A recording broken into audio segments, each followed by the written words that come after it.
Welcome back to another Overland Coffee Talk. We've been away on break for a while, but we're happy to be back. Very happy. Absolutely. Today, our guest is going to be Mr. Keenan Campbell, and he's going to talk to us about this little trip or adventure that he's about to go on. So welcome to the show, Keenan. Hey, thanks. Appreciate it. Thanks for having me. Welcome. Absolutely. Yeah. It's good to have you here. And let's just go ahead and jump right on in and talk about what was your first vehicle? Oh, it was that one's prettier than mine. Mine was a 1990 two-wheel drive. Didn't know it was two-wheel drive when my parents bought it and said, here's your new truck. And it was powder blue, had a topper. I mean, it looked better with 33s on it. Nobody knew it was two-wheel drive until it got stuck. So, I love that little truck. Stick shift, everything was right about it. It was just missing, one drive shaft on the front end, and it would have been a perfect unit by far. Gotta love those hard bodies, man. They're popular. It was, and it was so cool, and it's still kind of timeless, even though it's this tiny little truck. You see how the automakers, everything got bigger and bigger and bigger, and now they're going back to small trucks. So there might have been something to it. Nissan was ahead of their time, or Datsun, or whoever was making them at the time. Depends on very specifically what year you're talking about there. Yeah, so there's a exactly. time when it was a Nissan Datsun. I think that was 820 era, but that's old junk. Have you guys seen the concept that they did with the new Frontier? It's actually called the hard body concept, and I think we have an image around here. Nissan is coming out with a Frontier concept that pays tribute to rugged hard body heritage. That's pretty cool looking.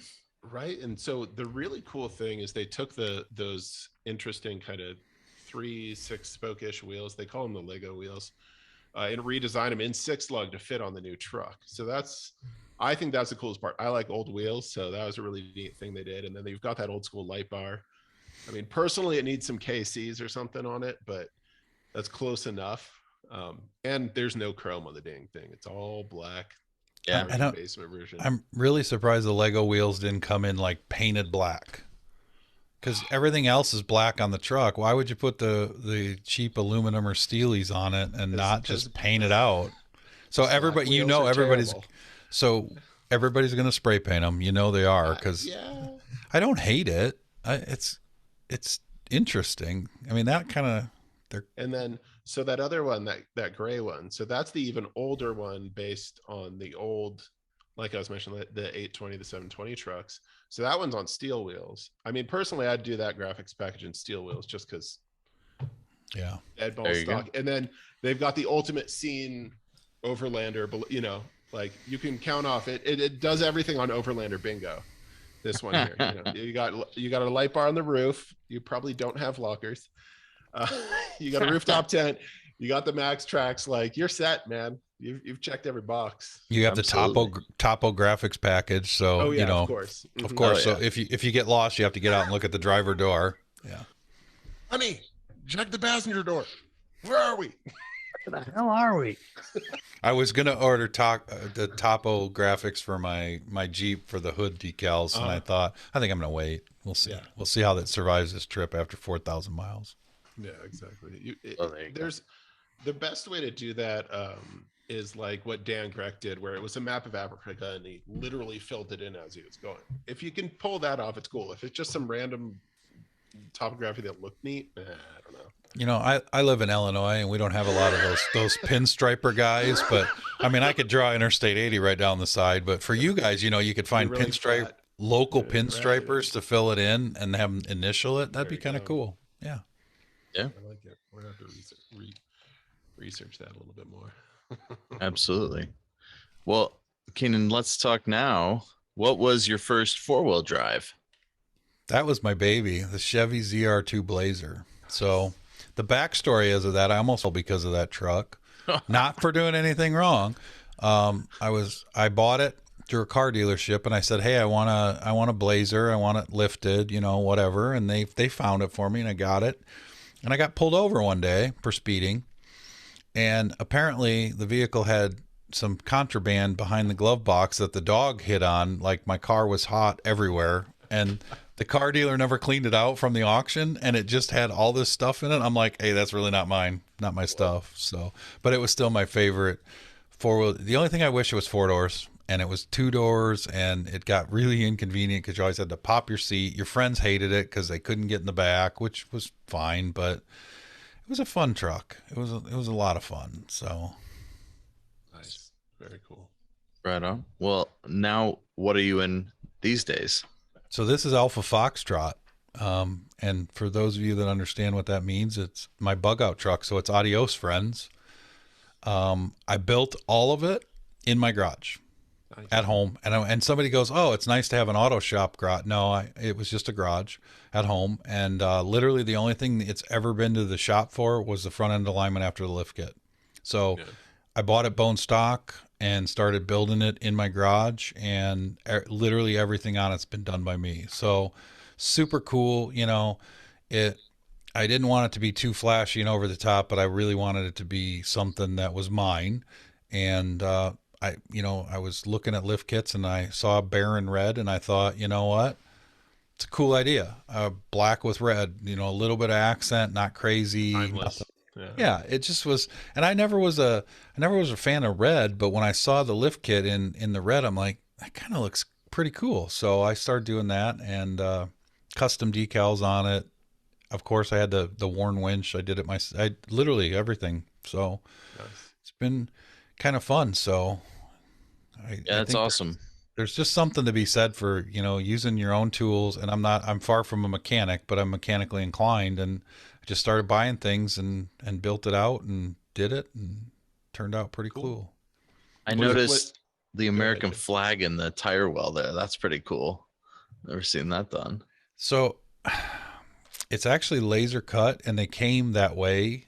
And I'm kind of upset because the flag is backwards. I didn't like that. And I put them on, and I'm like, wait a second. They're already on.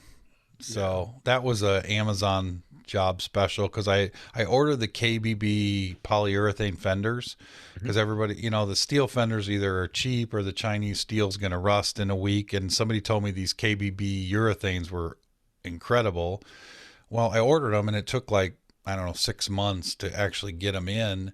And then when I got them, I wanted to throw them on, and I did that. And I'm like, oh, wait, I don't have fender liners, and it looks horrible, and everything's exposed. And so I ordered the Amazon jobs, and they did show the American flag facing stars forward. And then I got them, and I'm like, So apparently Keenan's in retreat, and no, that's why you're never supposed to do it that way. The driver's side is not in retreat. The passenger side is. So we just have to, we'll take the picture. So they flipped the design then. Right? Yeah.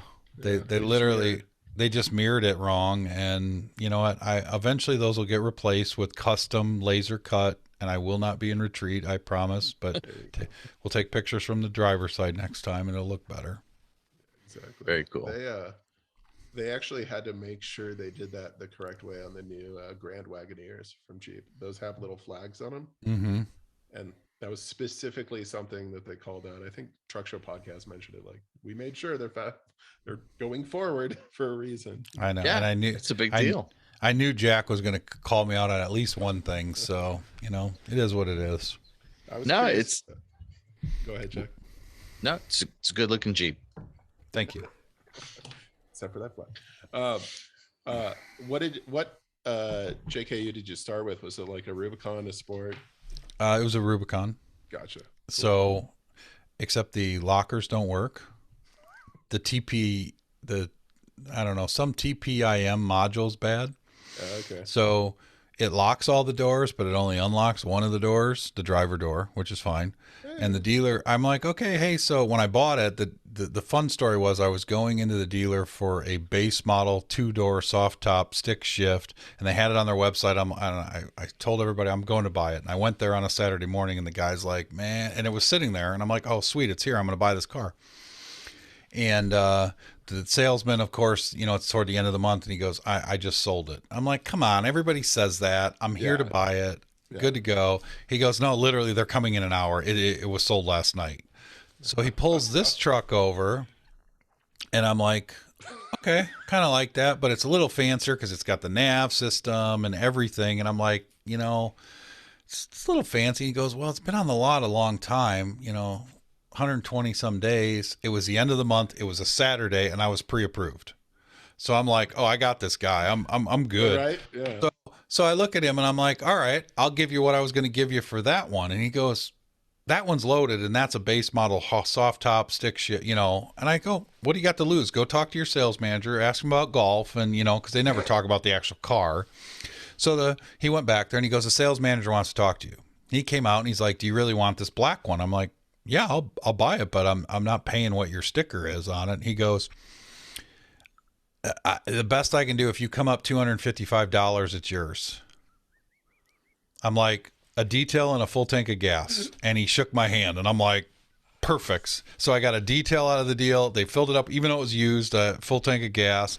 And I walked out with the loaded hard top, drove it home, and I was like, I won. I did, because it was like 7,000-8,000 more than the base model. And he let the cat out of the bag. It's been on the lot a long time. People are all leasing or buying the brand new ones, and it's the end of the month. The guy gets a sale out of the deal, and they moved a car, and I was pre-approved. I had the bank paperwork all right there, so it was like, make it work. It's gone, and I literally was in and out in 45 minutes. Bought it, took it home, and started ordering stuff. Then the fun began. Like, what do I want to do to this thing?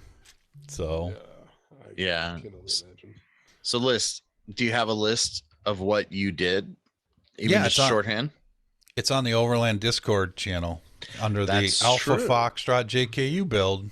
It's there. So you'll have to go to the Discord channel to see my list. Copy that.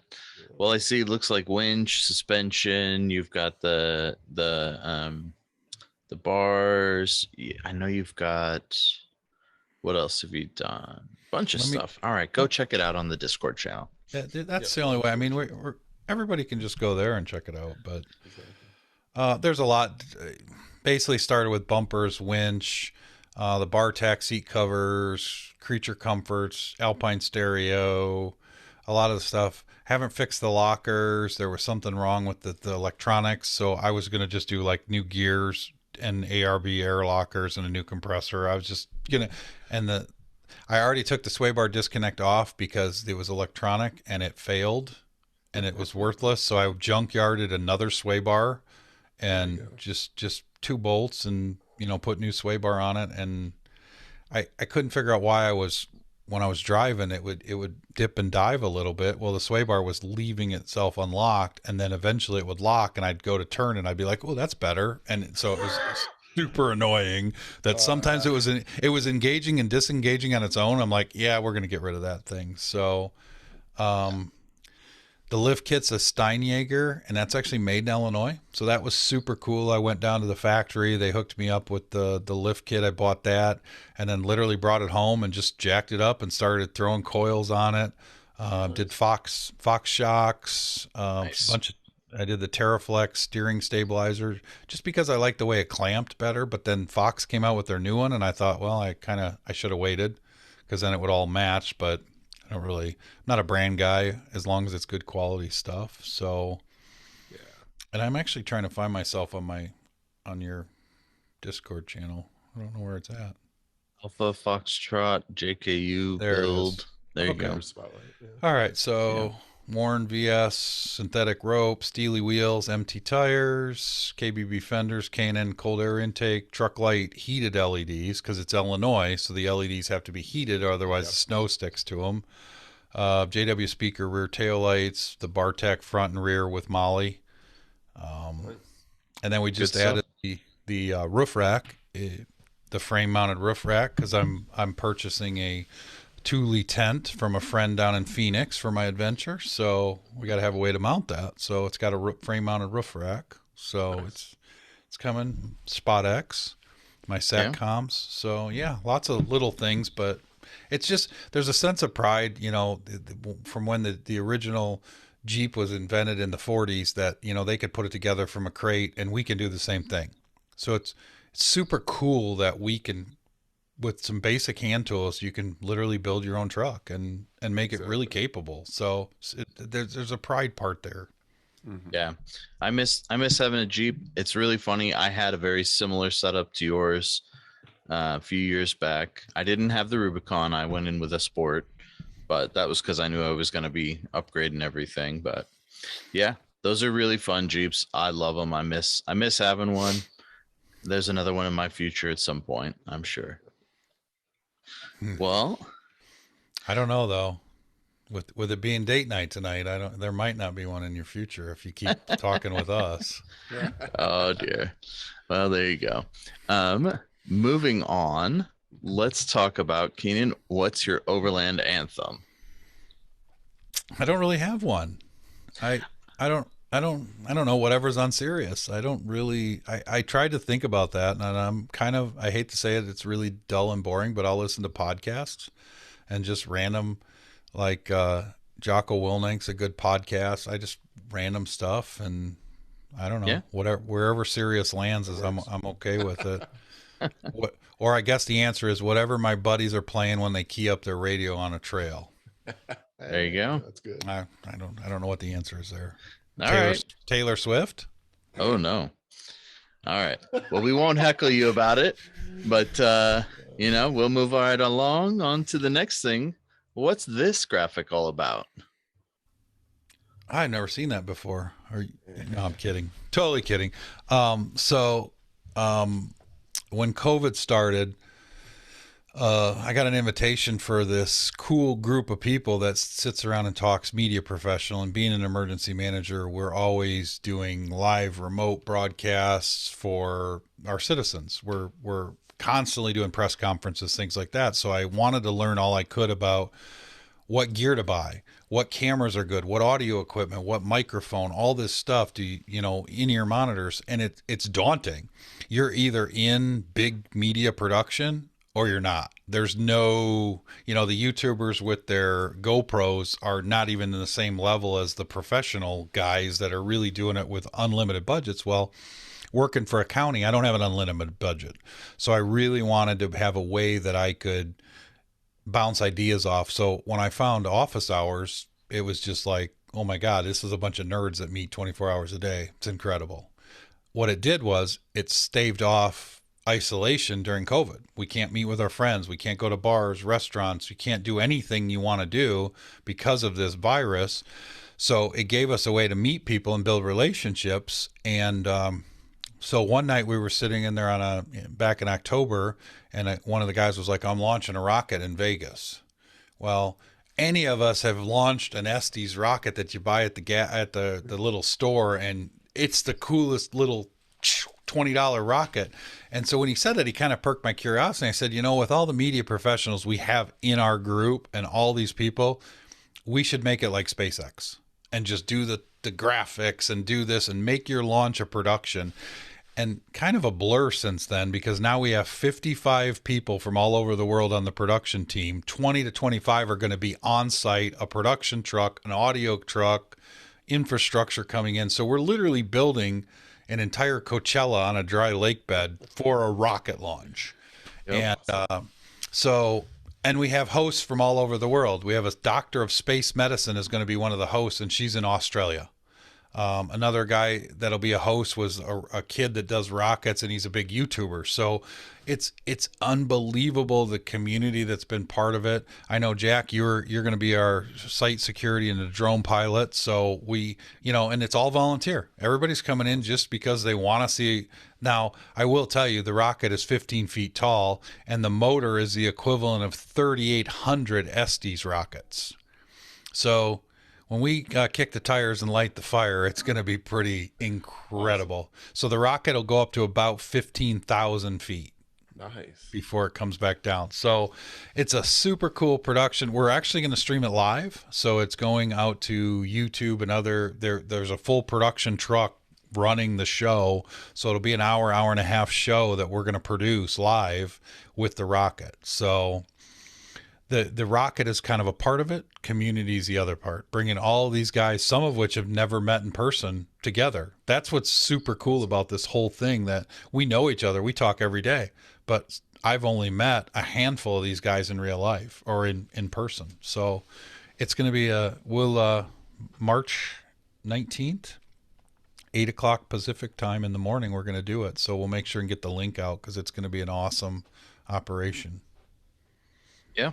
We're going to have some fun out there, go tear up the desert. I was lucky enough, I got to go shoot over there last 2 weekends ago now and do some drone footage. And it's a really fun area. I'm excited to see everything and get to meet everybody. So we'll have fun on that. But the main reason we're talking to you is because you're driving there, aren't you? Yeah. So I am from Illinois, and I'm driving 3,800 miles in a 2008 Jeep Wrangler to come to a rocket launch. So it's a pretty fun adventure. And the thing is, you guys we were talking earlier before the show in the green room that, you guys are spoiled. Being in the desert Southwest, your backyard is a playground, and you can see a different site every weekend of the year and never go back to the same place twice. I live in Illinois, and while it is rural, where we're not in Chicago. I'll never claim that. I'm 2 hours southwest, and the most picturesque thing is, there's a creek over here, and there's maybe a canal over here. So you guys don't understand. I mean, growing up here, you don't. You do. You get it. Thanks for rubbing it in, Phil. I appreciate that. I mean, super. So we have concrete in the city of Chicago, which nobody wants to go visit, nor do they really want to live there. But so this became an adventure. I have to be in Denver for a week. I'm speaking at a conference. So I thought, if I'm driving to Denver, I might as well take the Jeep. And then when I was halfway to everybody, I'm like, well, I'm going to make a vacation out of this and really just explore and go shoot some footage and then hang out in the desert. And there's a little more personal stuff. Jack, I don't know how far you want me to go into that, but I mean, I can. No, it's your choice. I mean, it's personal adventure. You're going out and you're kind of like, getting in there and learning more about yourself and learning more about the road. Well, and so the biggest thing that I will say is, being an emergency manager, we're always on call. We're always working, no matter even if we're on off work, we're on work. So it's a 24/7 operation. Unfortunately, I got my wife and family left me in December, so it became even more important. The rocket launch was already going to happen either way, and then that trauma hit, and it's like, okay, it's time to find some joy. And everybody's telling me, waking up next to a mountain is one of the best ways to do it. So I can't say I'm an overlander, because everything we've done camping here is you go to a campground, you pay your $20 a night, and you get your firewood, and it is camping, true, but it's not dispersed camping. So for me, it's been a super adventure, and having everybody in ODC on the Discord channel to throw ideas at, and that's something that we're gonna work on, because I want to kind of throw it out there that where would you go again if you're in around Flagstaff, Arizona? What are the must-see places? But one thing that we brought up earlier, yes, everybody wants to go to the Grand Canyon, but there's parts of it that I would go to the Grand Canyon and drive to the normal part that everybody says go to the Grand Canyon. You guys go to the Grand Canyon, you're like, now we're going to go around this way and be over here. You're all over here and we're up. So that's something where ODC is so powerful as a community also, because a guy from Illinois can get tips, tricks, and places to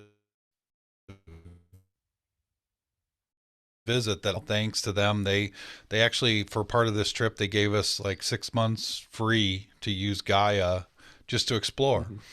And I could do that, but what am I looking at?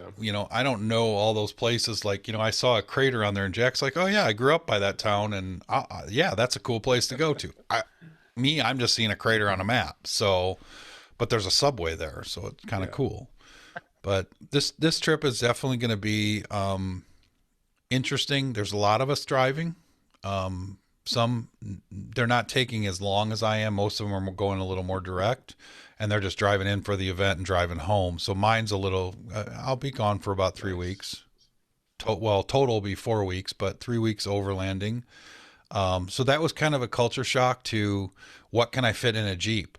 That's, you see all the YouTubers out there that talk about the must haves, don't take this, don't take that. But when you're one person by yourself in a Jeep, it's nearly impossible to fit everything you want to bring. And my living room now is full, and I keep throwing stuff to one side like, no, I'm not taking that. Okay, maybe I'll bring that. And then I bring it back in and I'm like, no, I'm not. So our pack out's going to be really important because I need to make sure I have just enough, but not too much that I don't need it in my front seat piling up. So it's really cool to, for the ODC community to just come together and say, okay, here's ideas, and be super supportive of a guy from Illinois that's can't say he's ever overlanded before. He's off-roaded a lot, but it usually involved mud and bush light and other weird things that There's a do.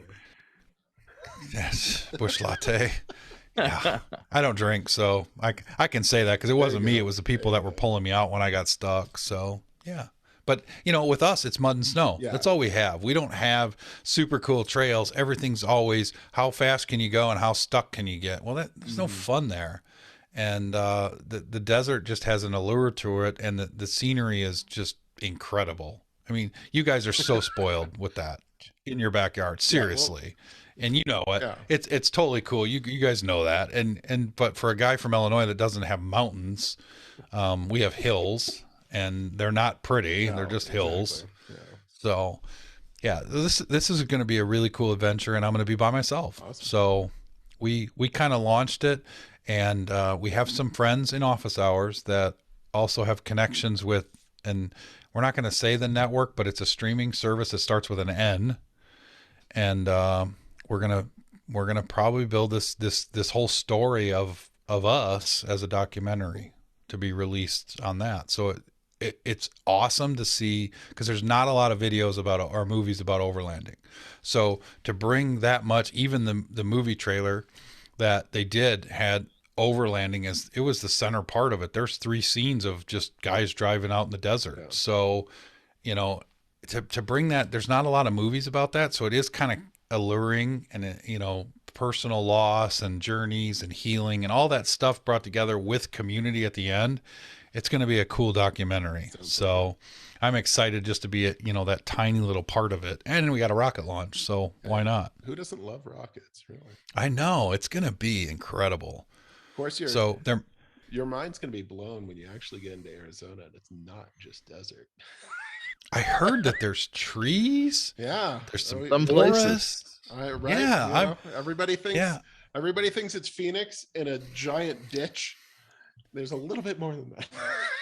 Yeah, no, we've got some beautiful mountains, and I've even live streamed some of my stuff where I go up and shared it with some of those office hours folks and let them see, hey, look, this is the beautiful areas that we have, and it's a dynamic drive. When you're out here, you've got mountains, you've got hills, you've got desert, you've got cactus, you've got pine trees.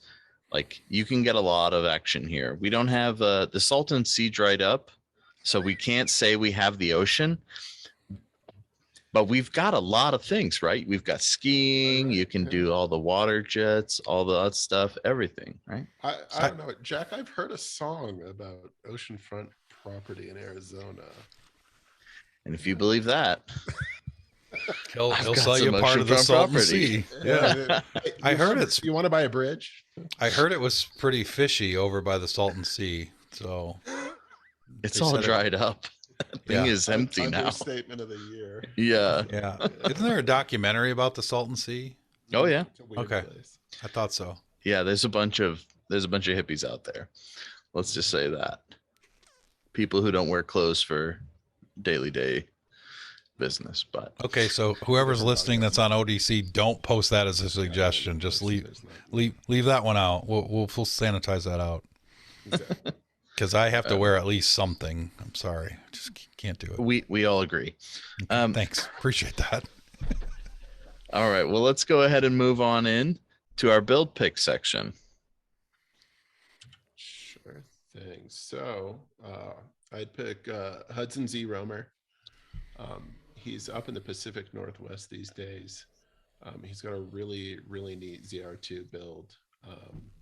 and he's now working with the guys at Master Pole. He just announced, which is pretty exciting. They do recover equipment and everything. He's got a bunch of really neat stuff. He's very much like we were talking, Keenan, very much a DIY guy, and not usually wrenching in a shop. Similar thing. You can see in that bottom picture what looks. His joke is that that's a Lexus, but it's actually a Forester that's been built to. Oh wow! This is beyond what a Forester could be. That was his first build. That's how I got connected with him, just chatting about Subaru stuff, and then he picked up the ZR2 and just such a wider platform.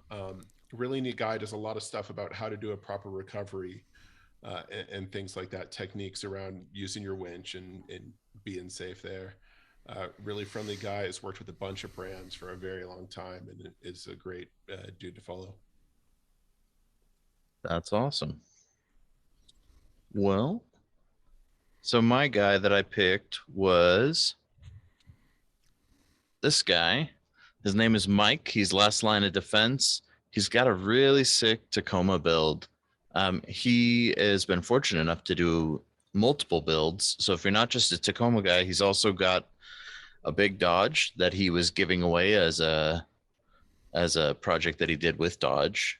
They built it up to be like the old ultimate Overlander thing for a big power wagon, and then they're giving it away. So that's pretty cool.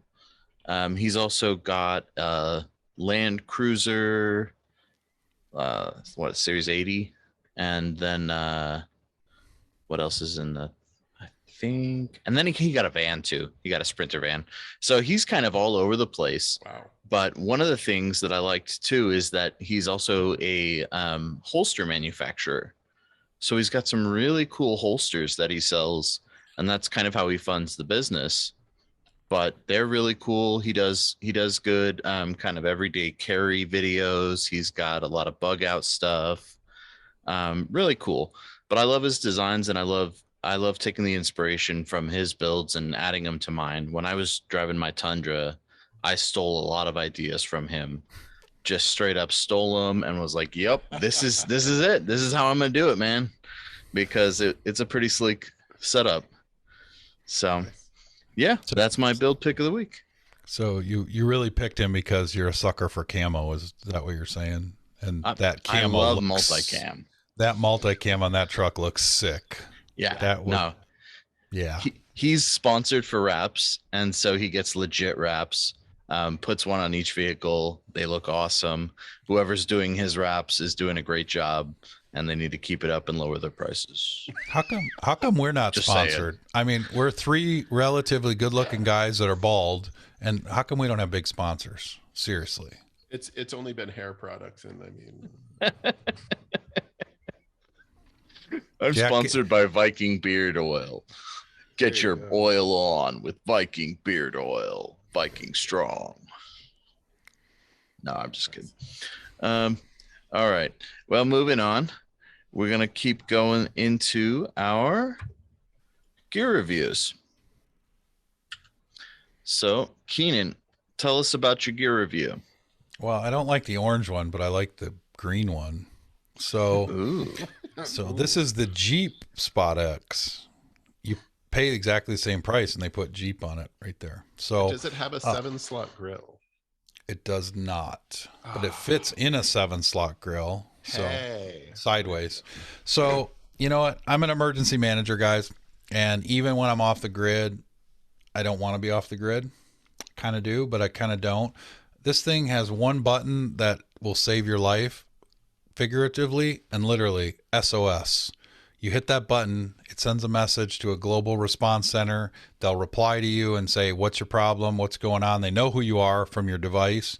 It has this one's neat because it actually has a QWERTY keyboard. Sorry, you can't really see that.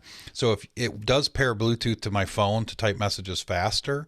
But if your phone's damaged, destroyed, whatever, this is pretty rugged. It has a RAM cradle that goes in my Jeep, so it's always there. It does the same tracking like Gaia or everybody else does, but it does it via satellite. So it'll send your position to friends and family. Super cool for expeditions. When you have a wife or kids that are at home that want to know where you're at, it'll send them a map that shows you your route. But truly, for a few $100, this is satellite cheap insurance that you broke your leg, you're having a heart attack. The cool thing with this device is if you don't respond to the SOS, they send law enforcement, fire, everybody your way. They just send them. So if they send you a mess, and it takes a little bit, and I'll show you how to do it. You have to literally open a door on the device. So it's not a false alarm kind of thing, and you have to hold the button. So they make a version that doesn't have the screen, doesn't have, and you know, Delorme has it now, or Garmin has bought Delorme, the InReach. Everybody heard about the InReaches. This is a competitor. For my county one, I have an InReach, GPS 66i, but for my personal, I have the Jeep version, and it's super cool. Keeps family in touch. You can send the satellite messages. It's pretty affordable. The service ranges, you know, a few $100 a year. You can buy extra, like we pay for the evac service, so you can be anywhere in the world and they will pay to have a medical charter pick you up. Wow. So you're in Patagonia cruising and you break a leg, or you need to be transported and evac back to the US. It's 150 grand to fly you on a medical aircraft. You can buy, and so it's basically like you're buying an insurance plan that covers that if you needed it. Like I said, it's cheap peace of mind. If something happens and we're off grid, I know this global response center, and actually what is super cool about it, in our office hours group, the gentleman that invented the data center that runs this is one of our members. Yeah, it's so weird how the world is like interconnected, because we were talking about it. He's like, yeah, I invented that. What? What do you mean? He didn't. So let me back up. He didn't invent the device. He didn't invent any of that stuff, but he created the Global Emergency Response Center data center that was underground, that received all of these. So there, 24 hours a day, there's somebody monitoring. So you hit that button, either local Leos are coming your way, fire EMS. If you say I broke my leg or I'm having a heart attack, they're landing a medical chopper on you. And so I mean, hopefully next to you. Adjacent, not direct. They'll be as direct as they can be without rotor wash. Sounds good. I forgot what room I'm in. So cheap insurance. I had to. I'm sorry. Right on. Well, cool. Well, let's now talk about Phil's gear review. It's much less, cool. But these are these little light strips. They mount in your vehicle. They run off 12 volt. What's neat about them is they're dual color, so they can run amber or red and white, or a combo of the two. So like red, if you're, out doing night ops and you don't want to destroy your night vision, it's a nice little overhead light. I saw these on a buddy's rig. I realized, like, in the excursion, when you have those rear barn doors open, there's just this weird black hole underneath the doors where, creatures, children, holes, all kinds of things can hide. And so having something, a really nice piece of illumination is absolutely key. And this was a fantastic solution. As soon as I saw it on my buddy's rig, I'm like, please tell me where you got that. And it's going on. Right on. Yeah, that's awesome. I love having interior lighting. I have a different solution, but it's very similar. Runs off 12 volt, got a remote. I can pick what colors I have. I usually run red. That's usually, the easiest thing to do, because then it doesn't screw with your lights, like you said. So yeah, no, that's awesome. Very cool. Well, this week I picked the Expedition Essentials 4Runner dash mount. It's also powered. So I've got my stuff up on the dash. I've got USB power, and I end up putting my radio is on the right. And then at this point, I now actually have two, let me let you see me. I actually have two phone mounts that are up there, and then I have a GoPro mount. So I've got two devices. One, I can do office hours or YouTube or my music or whatever I want to do. And then the other one is my maps. And I can do that as I'm driving, and that's cool, because then it helps me stay connected to everything while I'm on the road. Nice. But yeah, I really love it. It bolts on to your dash mount. It's like total custom fit, and it's super cool. And they're not super expensive. I'll make sure the price is in the description of the video, but I think it's around $100. Really cool though. Yeah. Really great product. Really enjoy having it, and it adapts to all RAM mount equipment. So Awesome. yeah, it's perfect spacing, quarter 20-inch mounts, right? So you can do any kind of camera gear, automatically threads right in. It's perfect. So I've been enjoying having that in my rig a lot lately. It's super fun. Nice. So yeah. All right, guys. Well, we have burned through this pretty quickly. Before we wrap up, just want to say roundtable. Anybody got anything they want to add today? I think we're pretty good. oh-space.com if you want to watch the rocket launch. There you go. oh-space.com, and I'm sure that you're going to put a fancy graphic and all kinds of. There's a patch request right there, so you can get a patch from OH Space, or you can get the ODC patch right there. That's right. Yep, we do have ODC patches and stickers now available. If you attend one of our in-person events, you can get them there. Otherwise, if you want to reach out and get one, you can DM me on Discord, and I will send one your way. And Phil also has some, so you can DM him too if you Same want. thing. But yeah, good stuff. All right, guys. Well, that is it. So come join us in the Discord, and we'll keep the conversation going.